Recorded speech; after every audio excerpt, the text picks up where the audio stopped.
மண்ணில் விழும் பொழுது மலைகளை தானே எழுப்பிடுது. வேங்கை வாழ்ந்த காட்டிலே வேங்கை வந்து நீரப்பிடும் கதையோ. காரிலிருந்து மாலையுடன் நெருங்கியதும் விஜய் செய்த செயலை கவனிச்சிங்களா? ரிப்பீட்டான செப்டம்பர் 17ஆம் தேதி சம்பவம்.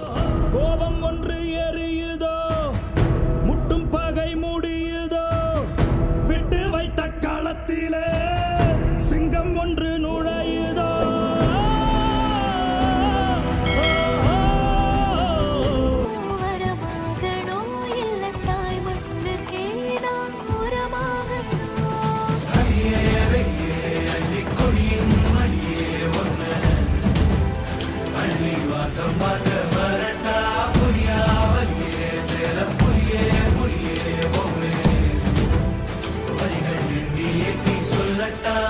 எங்களுடைய கொள்கை தலைவர்களுடைய பிறந்த நாள் அன்னைக்கு இந்த அளவு மரியாதை கூட கொடுக்கலனா எப்படின்ற மாதிரியா நேரடியா தானே மாலையையும் பூக்களையும் கைகள்ல எடுத்துட்டு வந்தது மட்டுமில்லாம சிலைகள் கிட்ட வரத்துக்கு சில அடி தூரங்கள் முன்னாடியே காலணிகளை அகற்றிடுறாங்க. அண்ணல் அம்பேத்கர் அவர்களுடைய 135வது பிறந்த நாளை ஒட்டி சென்னை பாலவாக்கத்துல இருக்கக்கூடிய அவருடைய திருவுருவ சிலைக்கு விஜய் அவர்களே நேரடியா போய் மாலை அணிவிச்சு மரியாதை செஞ்சிருக்காங்க.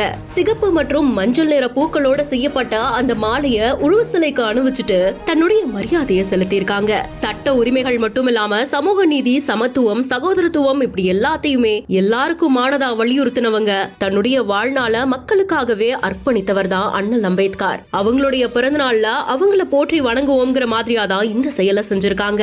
இதே மாதிரி செப்டம்பர் 17ஆம் தேதி பெரியாருடைய 146வது பிறந்த நாள்லயும் சில அடி தூரங்களுக்கு காலணிகள் இல்லாம நடந்து வந்து தன் கைகளாலேயே மரியாதை செலுத்தினாங்க. இந்த செய்தி குறித்த உங்களுடைய கருத்துக்களை கமெண்ட் செக்ஷன்ல சொல்லுங்க. மேலும் செய்திகளுக்கு பிஹைண்ட் நோட்ஸ் ஃபாலோ பண்ணிக்கோங்க.